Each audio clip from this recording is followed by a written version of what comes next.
You ever wonder how we're supposed to navigate a world that's just a constant mix of what we plan for and what just happens? Well, today we're diving into a really powerful philosophy for doing exactly that. It's a way of seeing the world that finds a beautiful balance between chance and choice, between just watching and actually doing something about it. Man, this quote just gets right to the heart of it, doesn't it? We all make our plans, right? But so much of the good stuff in life happens in those unscripted, unexpected moments. The framework we're exploring today is all about learning not just to deal with that reality, but to absolutely thrive in it. And that's really the core tension we're all dealing with. It truly is a dance. You can't always control the music that's playing, but you can learn the steps.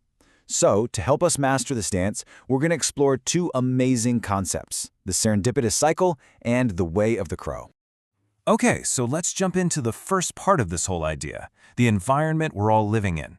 Our source material calls it the Serendipitous Cycle. Just think about it for a second. The best conversations you've ever had, the most incredible sights you saw on a trip, that sudden flash of inspiration that solves a huge problem. Chances are, you didn't schedule those things in your calendar. The serendipitous cycle is that natural, kind of wild rhythm of life. It's this constant flow of unexpected gifts and moments of real beauty. So, what does it take to actually be a part of this cycle? This slide breaks it down perfectly. This isn't about just sitting back and waiting for luck to strike. No way. It's an active way of being. You have to be willing to embrace the unpredictable. You have to be present enough to actually notice those little fleeting gifts. And you've got to be ready to adapt your plans when something beautiful and unexpected shows up. And here's the crucial point. Being open to chance is awesome, it's fantastic, but it's only half the equation. Just seeing an opportunity pop up isn't the same thing as seizing it. So what do you do when that moment of chance actually arrives? Well, you need a method. And that, my friends, brings us to our guide for navigating this cycle, the Way of the Crow. So, why a crow? The source material uses this metaphor because a crow is an absolute master of its environment. It doesn't try to control everything around it. Instead, it just watches. It learns the patterns of the ordinary, everyday world, and it uses that deep knowledge to act with incredible purpose the second an opportunity appears. And this just nails the mindset. It's such a powerful balance, isn't it? You're an observer, patiently taking it all in, not trying to force anything, but at the same time, you're a participant, ready to act decisively without a second of hesitation when the time is right. You're aligning yourself with the cycle instead of constantly fighting against it. So we have these two powerful ideas, this unpredictable flow of life and this mindset of intentional readiness. But how do they actually work together? Let's look at a perfect example from the source text, the photographer's journey. This slide lays it all out so beautifully before we dive into the story. On one side, you've got the environment, the serendipitous cycle, this constant stream of unplanned moments. It's what offers up those fleeting gifts. And on the other side, you've got your method, the Way of the Crow, this state of deep awareness that puts you in the perfect position to actually capture them. Okay, let's put ourselves right there in this scene. Imagine you're a photographer, but you're not out there desperately hunting for a shot. You're just walking, observing, being totally present in the environment. You're practicing the Way of the Crow. And boom, right there. That's the cycle. That's serendipity in action, a moment you could never, ever have planned for.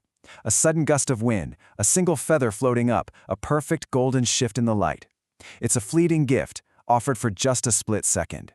But this is the key. Because you've been practicing the Way of the Crow, you aren't fumbling around for your camera, you're not distracted by your phone, you are present, you are aware, and you are totally prepared. Your readiness meets the moment. And that's where the magic happens. The final photograph isn't just a picture of a feather or a picture of a pretty sunset. It's a record of a perfect, unplannable convergence of wind and light and an object. It's a moment that would have been lost to time forever if your readiness hadn't met that opportunity. That image of the photographer is so powerful. But this way of seeing the world isn't just for artists with a camera. It's a tool for every single one of us. So, how do we take that incredible lesson from the high desert and actually apply it to our own lives? How do we start seeing with new eyes? So what this all boils down to is a balance. It's about letting go and staying ready at the same time. It's about releasing our iron grip on trying to control every single outcome, but without just becoming passive or lazy. It's really a philosophy of active, engaged presence. Okay, so how do we actually do this?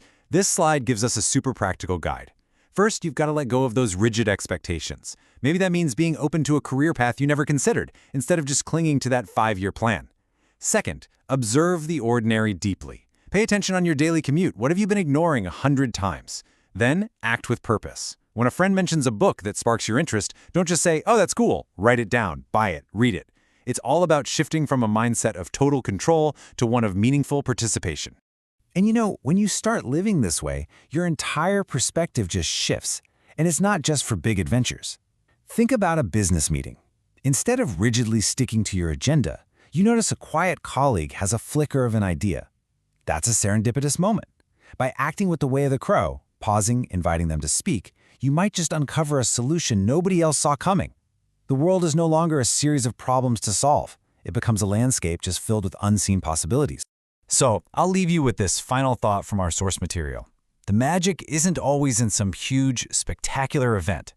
More often than not, the ordinary is hiding in plain sight, in all those ordinary moments we rush past every single day. The only real question is, are you willing to see it?